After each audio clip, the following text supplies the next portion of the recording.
વડોદરા શહેરના મકરપુરા વિસ્તારમાં કેટલાક યુવકોએ મહિલા સિક્યુરિટી ગાર્ડને માર માર્યાની ઘટનામાં મકરપુરા પોલીસે સિક્યુરિટી ગાર્ડ પર હુમલો કરી છેડતી કરનાર એક સગીર સહિત 4 ઇસમોની ધરપકડ કરી છે.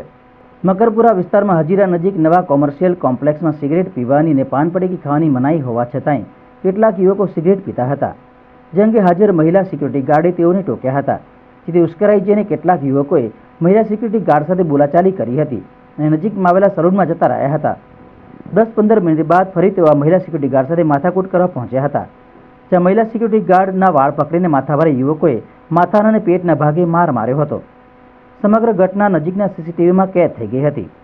જ્યારે ઘટના અંગે કોમ્પ્લેક્સના દુકાનદારો સાથે મહિલા સિક્યુરિટી ગાર્ડે મકરપુરા પોલીસ મથકે ફરિયાદ નોંધાવી હતી.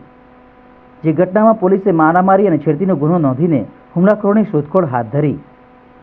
કુણાલ ઉર્ફે ઢોસો, રઘુપતિ તેવર, દીપ રાઠોડ અને આદર્શ પંચાલ સહિત એક સગીર યુવકની ધરપકડ કરી હતી. 4 છોકરાઓએ હુમલો કર્યો મારા પર.